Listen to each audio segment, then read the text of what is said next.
Hello learner, my name is Ruchi Gupta. Welcome to my channel Ruchi eco classes for UGC NET. हम जो है अपने UP PGT economics के previous year question का जो है कर रहे थे. उसमें जो है मैंने 3 सीरीज़ जो है आपको दे दी है और ये उसकी जो है चौथी सीरीज़ है. उसके अलावा जो है मैं फुल रिवीजन करा रही हूँ जो है कि सम इम्पॉर्टेंट नोट्स के नाम से है माइक्रो इकोनॉमिक्स का. आपने जो है कि अगर प्रीवियस ईयर क्वेश्चन किया होगा तो आपको इसमें लगभग 60 क्वेश्चन जो है आपको माइक्रो इकोनॉमिक्स से ही पूछे गए हैं. ठीक, तो आप जो है कि मैं और उसमें सबसे ज़्यादा जो क्वेश्चन पूछे गए वो है यूनिट 1 यानी कि जो है डिमांड वाला एनालिसिस कंज्यूमर बिहेवियर उससे. तो उसके जो है 2 पार्ट मैं आपको दे चुकी हूँ. एक कल आया था, एक और आज आया है. उसके अलावा इसका तीसरा पार्ट जिसमें मार्केट और उससे रिलेटेड सारे क्वेश्चन हैं. आप जो है मार्केट है, फैक्टर प्राइसिंग का है और जो है वेलफेयर का. आप जो है जा कर के मेरे इन तीनों जो है लगभग 1 घंटे की 3 वीडियो है, आप उसमें जाके चेक कर सकते हैं. मोस्टली आपको प्रीवियस ईयर क्वेश्चन के जितने भी माइक्रो के हैं केवल 1-2 छोड़ के सारे क्वेश्चन आपको मिल जाएंगे. तो आप अगर वो वाले वीडियो देख लेते तो आपके लिए बहुत ही ज़्यादा बेनिफिशियल होगा. और उसके अलावा मैं ऐसे ही करके मैं एक जो है कि फुल इंटरनेशनल के और मैक्रो के और जो है स्टैटिक्स के लाने वाली हूँ. और वो मैं बहुत ही जल्द 1-2 दिन में आपको दे दूँगी जो कि 20 से 25 मिनट का होगा. और आपके उससे रिलेटेड जो है सारे के सारे क्वेश्चन आपको पेपर में जितने भी पूछेंगे कवर हो जाएंगे. तो अभी हम जो है क्वेश्चन का स्टार्ट करते हैं अपने. आप उस सीरीज़ को जो है ज़रूर देखिएगा, बहुत ही इम्पॉर्टेंट है पीजीटी के रिगार्डिंग. ठीक, यहाँ पे हमने जो है लगभग अराउंड 42 क्वेश्चन हमने कर लिए हैं. ठीक, ये भी हो गया है हमारा, ये भी हो गया है. ये यहाँ से in pre independent era who discuss the concept of poverty line in India. तो सबसे पहले पावर्टी लाइन जो है इंडिया में दादा भाई नौरोजी ने किया था. उसके बाद है लकड़ावाला कमेटी. ठीक, उसके बाद जो है हमारे सुरेश तेंदुलकर जो है अभी 2013 में है. उसके पहले जो है रंगराजन था और उसके पहले जो है लकड़ावाला के बाद सुरेश तेंदुलकर कमेटी है. ठीक, लकड़ावाला हमारा आया है 1969 समथिंग में आया है. दादा भाई नौरोजी का प्री इंडिपेंडेंस में है. सुरेश तेंदुलकर का 1987 का है. रंगराजन का जो है 2008 का है. 2008 अराउंड लगभग है उसी. और इनका 2013 का है जो हमारे भी जो मैंने भी बताया किसका नाम सुरेश तेंदुलकर. अभी मैंने आप वीडियो जो है पहले करके देख लीजिएगा. सबसे पहले जो मैंने उन्हीं का नाम बोला 2013 भी बताया उन्हीं है. तो यहाँ पे ऑप्शन जो है 4 है. ठीक, नेक्स्ट है if personal income is 5000, personal income taxes are ₹900, consumption is 4300 and personal saving is 400, disposable income equals. तो इतने सारे जो डाटा दिए हुए हैं आपको जो है कंफ्यूज करने के लिए दिए हुए हैं. आपको जो है डिस्पोजेबल इनकम का फार्मूला अगर पता है तो वो होता है personal income minus tax, personal tax. ठीक, तो आपको जो है डिस्पोजेबल इनकम मिल जाती है. तो 5000 माइनस 900 आप कर देंगे तो आपको 4100 मिल जाएगा और ये आपका आंसर हो जाएगा. बाकी सारी चीज़ें आपको कंफ्यूज करने के लिए दी हुई हैं. ठीक, नेक्स्ट है विच of the following is a positional value dividing the distribution in 2 equal part. यानी यही पे आपको जो हिंट मिल गया कि हम मीडियन को जो है 2 इक्वल पार्ट में जो है फार्मूला हमारा क्या होता है n/2 और n + 1/2 यही होता है. और मीडियन ये जो होता है, मीडियन और मोड हमारा जो है पोजिशनल होते हैं और एवरेज मीन हमारा जो है एब्सोल्यूट होता है. Next The Acho theory postulates that as a result of trade, the difference in factor prices between nation. तो जब हम ट्रेड में जाते हैं, ट्रेड के पहले जो है डिफरेंसेस ज़्यादा होते हैं, ट्रेड आफ्टर ट्रेड हमारा जो डिफरेंसेस कम होते हैं. Next which of the following measure the dispersion is based on all the item value of the series. तो रेंज तो केवल अपर और लोअर लिमिट का होता है. क्वार्टाइल भी जो है कि number of observation divided by करके होता है 3n 2n इस तरह से. ठीक, स्टैंडर्ड डेविएशन जो कि निकाला जाता है मीन से और मीन जो है डिपेंड करता है ऑल द ऑब्जर्वेशन पे. तो ये हमारा स्टैंडर्ड डेविएशन हो जाएगा. यहाँ पे देखिए गिवन द टोटल कास्ट हमारा फंक्शन दिया हुआ है. आपको मार्जिनल कास्ट निकालने को बोल रहा है एट q = 5. तो टोटल कास्ट अगर हमारा दिया हुआ है तो इससे हम आसानी से जो है मार्जिनल कास्ट निकाल सकते हैं। इसका जो है हम जो है डेरिवेट कर देंगे with respect to Q. TC को हम जो है डेरिवेट कर देंगे, हिंदी में बोलते हैं अवकलन, डेरिवेट कर देंगे विद रिस्पेक्ट टू क्यू यानी आउटपुट। तो टीसी का जो है हम करते हैं तो अवकलन अगर आपको निकालना आता है तो अगर Q3 है तो 3Q² हो जाएगा, यानी अगर Q के पावर n है तो n Q के पावर n-1 हो जाएगा। अब यहाँ पे 10Q² है तो 10 यहाँ पे आ जाएगा, फिर 2Q का Q² 2 का हो जाएगा, का 2Q हो जाएगा यहाँ पे। और फिर उसके बाद जो है तीसरा यहाँ पे है 4Q, तो 4Q का जो है यहाँ पे 4 हो जाएगा, Q का 1 हो जाएगा और ये वाला पोर्शन 0 हो जाएगा क्योंकि कांस्टेंट है। ठीक, ये हमारा मिल गया हमें MC। MC equals to del TC by Q हो गया, ये हमें मिल गया MC। अब MC को में दिया है Q इक्वल्स टू 5 रखेंगे तो यहाँ पे Q की जगह 5 वैल्यू पुट कर देंगे तो 3Q² है तो 25 हो जाएगा, 5 × 5 = 25 और फिर 10 है मल्टीप्लाइड बाई 2Q तो 5 दूनी 10 ये हो गया प्लस 4। ठीक, 25 दिया 75 और -100 प्लस 4 तो ये इसको करेंगे तो -96 आएगा, 75 - 96 करेंगे तो -21 आएगा। तो आंसर आपका इस तरह से 3 हो गया, -21। अब ये नेक्स्ट क्वेश्चन है, if the absolute disadvantage of one nation with respect to another nation is same in both the commodities, then दोनों को ही जो है डिसएडवांटेज है, दोनों को सेम कमोडिटी में डिसएडवांटेज है। तो अगर इस तरीके की होती है जो हमारा जो कंपैरेटिव कास्ट एडवांटेज है तो उसमें जो है कभी कभी जो है कि रिकार्डो ने वहाँ पे जो उनका जो है कि क्रिटिसाइज यही हुआ था कि अगर दोनों कंट्री को जो है सेम डिसएडवांटेज हो सेम चीज़ में तो वो क्या करेंगे, तो उसी को ओवरकम किया था हमारा जो है अपॉर्चुनिटी कास्ट थ्योरी के थ्रू, जो कि हम जो है हम ऑफ़र कर्व बना करके करते हैं कि किस तरह से कंट्री जो है ऑफ़र कर्व देती है। और उसे दिया था J.S. मिल ने, ऑफ़र कर्व जो है कि रेसिप्रोकल डिमांड थ्योरी J.S. मिल ने दी थी। उसमें जो है दोनों कंट्री जो है अपना करके करती है तो यहाँ पे mutually beneficial trade will take place, क्योंकि वो दोनों जो आपस में जो है डिसाइड करके करेंगे कितना वो एक दूसरे को इम्पोर्ट और एक्सपोर्ट करना चाहते हैं।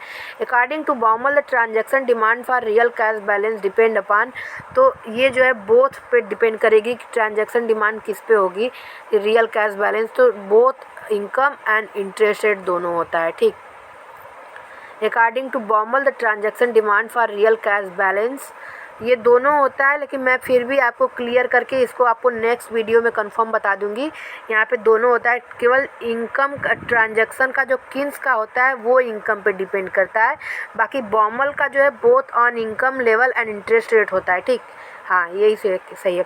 Tobin liquidity preference function is improvement over Fisher quantity theory बिल्कुल नहीं है, कैम्ब्रिज भी नहीं है, किन्सियन ट्रांजैक्शन है ही नहीं, Keynesian speculative demand for money motive है, क्योंकि इसी को जो है कि इसके इम्प्रूवमेंट पे टॉबिन लिक्विडिटी प्रेफरेंस आया था, क्योंकि इन्होंने बोला था कि हम सारे पैसे को जो है अपने बॉन्ड में दे रहे हैं। ठीक, अब यहाँ से देखिएगा इसी से रिलेटेड आगे एक और क्वेश्चन है।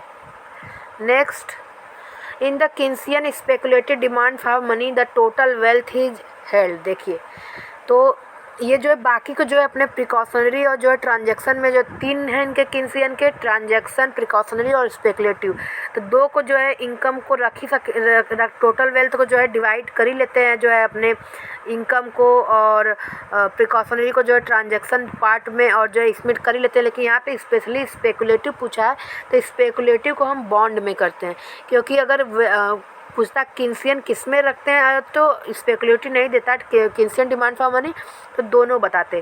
ठीक, मनी एंड बॉन्ड, लेकिन यहाँ पे ये जो केवल स्पेकुलेटिव पूछ रहे हैं इसलिए बॉन्ड बता रहे हैं। ठीक, consumption increases proportionately as income increases but does not fall proportionately as income falls is called. तो जो डेमोन्स्ट्रेटर यानी कि जो लाइफ साइकिल हाइपोथेसिस है, ठीक, लाइफ साइकिल हाइपोथेसिस में मोदी गिलानी ने दिया है, और उसके अलावा एक है रिलेटिव इनकम हाइपोथेसिस। ठीक, रिलेटिव इनकम हाइपोथेसिस, इसमें बैंड वेगन इफेक्ट भी पाया जाता है, इंपॉर्टेंट है आप सारी चीज़ें यहाँ पे। डेमोन्स्ट्रेटर इफेक्ट जो कि दिया है रिलेटिव इनकम हाइपोथेसिस हमारा जो है कि ड्यूजनबरी ने, और रेटचेट इफेक्ट इसी का पार्ट है। इसमें क्या होता है, कम्युनिटी के जो है कंजप्शन को देख के कंजप्शन इंक्रीज करते हैं, तो इतना वाला पार्ट जो है हमारा डेमोन्स्ट्रेटर हो गया है यहाँ पे, ठीक। लेकिन जब हमारी इनकम कम होती है तो हम उतना कंजप्शन अपने उसी प्रोपोर्शन में कम नहीं कर पाते। ये होता है हमारा रैटचेट इफेक्ट। ये तो इसलिए ये इफेक्ट जो है तीसरा वाला रैटचेट हो गया। If MPC is zero then the value of simple investment multiplier, तो मल्टीप्लायर की वैल्यू क्या होती है, K = 1/1 माइनस MPC, ठीक। MPC होती है ये MPC, तो MPC की वैल्यू आप 0 रख देंगे तो 1/1, मल्टीप्लायर की वैल्यू क्या होगी, 1 होगी। Next, which of the following statement is false in context of Cournot model. तो मैंने जो अपनी माइक्रो इकोनॉमिक्स की जो सीरीज़ बनाई है, जिसमें मैंने आपको पहला पार्ट दे दिया, उसका दूसरा आज जो आपको मिला होगा कंज्यूमर एनालिसिस का, तीसरा पार्ट है उसमें मार्केट का भी है, कुछ चीज़ें उसमें जो है रिटेन है, टाइपिंग है, और कुछ चीज़ें मैंने वर्बली की हैं। माइक्रो है, माइक्रो का जो है उसमें मार्केट वाला है, फैक्टर प्राइसिंग है और वेलफेयर। तो उसमें मैंने इस सब को जो है, आप वहाँ पे जाके देखेंगे तो आपको सारी चीज़ें मिल जाएंगी। ज़्यादा से ज़्यादा 20-25 मिनट की वीडियो है, वहाँ पे आप देख सकते हैं। मैं उसको जो है आज या कल तक डाल दूँगी, ठीक। तो यहाँ पे जो कुरनोट मॉडल है उसमें जो है वो जीरो कॉस्ट लेके चलते हैं, और वो ये मान के चलते हैं कि जो अपोनेंट होता है उसकी जो है क्वांटिटी फिक्स होती है, और वो जो है इंटरडिपेंडेंस को बिल्कुल नहीं मानते हैं, वो एक दूसरे के राइवल फॉर्म होते हैं, ठीक। तो इसलिए जो है ये दोनों सही हैं, और ये जो प्राइस कांस्टेंट रखने वाली बात है ये गलत है। कुरनोट के मॉडल को जो है बर्टन ने जो है अपोज किया है, उन्होंने जो है इन्होंने आउटपुट को जो फिक्स किया है, बर्टन ने जो है प्राइस को फिक्स किया है। तो ये वाला यहाँ पे गलत है, ये दोनों सही है। तो आंसर 3 यहाँ पे फॉल्स है। नेक्स्ट चलते हैं, the sum of square of deviation of different values from their arithmetic mean is minimum होता है। ये सारी चीज़ें मैंने अपने स्टैटिक्स के पोर्शन में करा चुकी हूँ as a previous year question में भी, और उससे रिलेटेड जो है थ्योरी पार्ट भी मैंने वहाँ पे करा दिए हैं, ठीक। और यहाँ से एक क्वेश्चन और बनता है कि the sum of deviation of different value from their arithmetic mean is 0 होता है। यानी जो स्क्वायर होता है वो मिनिमम होता है, और जो सम होता है डायरेक्ट ओनली 1, तो वो 0 होता है। Next question, which one of the following relationship is true. तो इन केस ऑफ स्क्यूनेस मतलब होता है हिंदी में नहीं मुझे पता, स्क्यूनेस ये इस तरीके से होता है, निगेटिव और पॉजिटिव, यानी ऋणात्मक और धनात्मक बोल सकते हैं। स्क्यूनेस असमतता, हाँ या राइट, मुझे याद आ गया, असमतता, ठीक, हिंदी में ये आता है। तो स्क्यूनेस पॉजिटिव होता है, निगेटिव। जो पॉजिटिव होता है यानी धनात्मक होता है वो AM is greater than median is greater than mode, ये वाला होता है।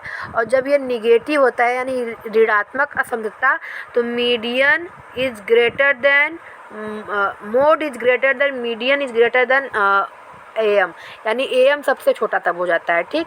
तो ये उस केस में सही है। Next, component of balance of trade are, तो यहाँ पे export of import of good and services सब आ जाएंगे, और ये दोनों जो है यहाँ से भी हैं, तो यहाँ पे हम जो है ऑल ऑफ द एबव कर देंगे।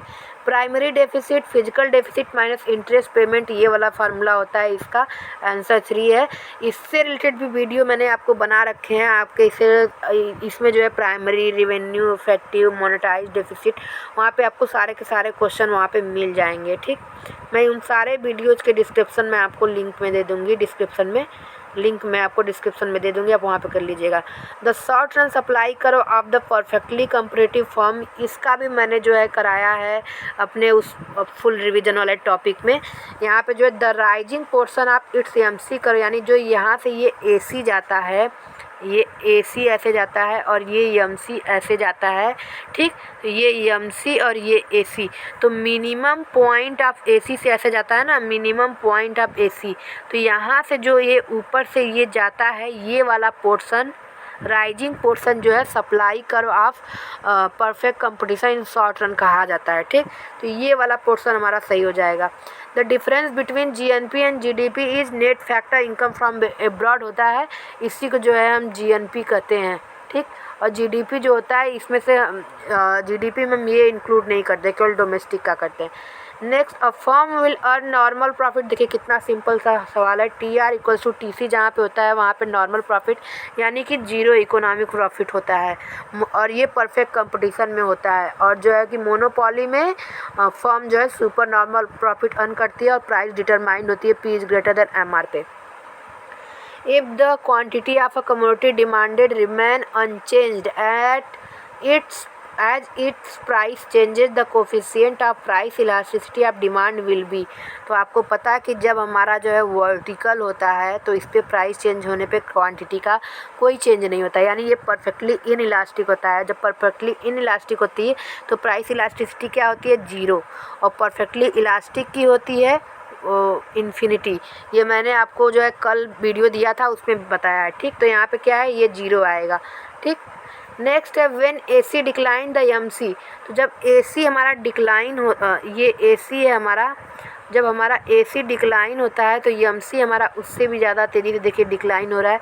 और जब हमारा जो है कि AC जब हमारा राइजिंग हो रहा है तो MC उससे भी तेज़ी से राइजिंग हो रहा है, तो ये हम बोलेंगे continuously decline. In a production function Q equals to A K के पावर अल्फ़ा L के power beta constant return to scale. तो ये हो जाएगा alpha plus beta equals to 1, जिसको होमोजेनियस प्रोडक्शन फंक्शन बोलते हैं। ये हमारा जो है डिक्रीजिंग रिटर्न टू स्केल, ये हमारा इंक्रीजिंग रिटर्न टू स्केल हो जाएगा, ठीक। Which one of the following, और यहाँ पे elasticity of substitution between the factor equals to 1 होता है, ठीक। Which one of the following statement is not true for a short run production function? One of the factor of production is fixed, सही है। Some of the factor of production are fixed, सही है। All of the नहीं होता है, ठीक।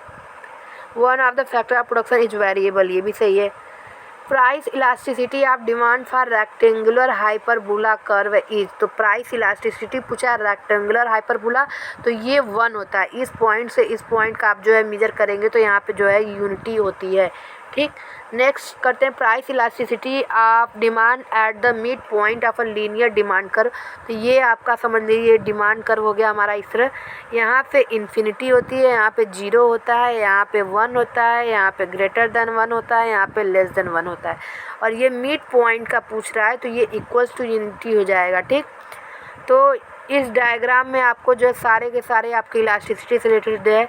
ये हमारा ऐसे हो जाएगा, ये हमारा ऐसे हो जाएगा, तो ये जो हमारा है equals to unity. Next, cross price elasticity of demand for substitute good is always positive होता है, और अगर ये पूछ देता है कॉम्प्लीमेंट्री गुड तो वो हमेशा निगेटिव होता है। तो यहाँ पे आंसर 4 हमारा हो गया, ठीक। तो अगर आपको वीडियो पसंद आए तो चैनल को लाइक करें, सब्सक्राइब करें, बेल आइकन को प्रेस करना ना भूलें, जिससे आपको आने वाले वीडियो की नोटिफिकेशन मिल जाए। थैंक यू सो मच, और चैनल को प्लीज़ सब्सक्राइब करें, और इसके आगे वाले पोर्शन भी आपको जल्दी से जल्दी मिल जाएगा। और वो जो वीडियो की सीरीज़ है मैं 1-2 दिन में मैं सारी चीज़ें कवर कराने की पूरी कोशिश कर रही हूँ। Thank you so much.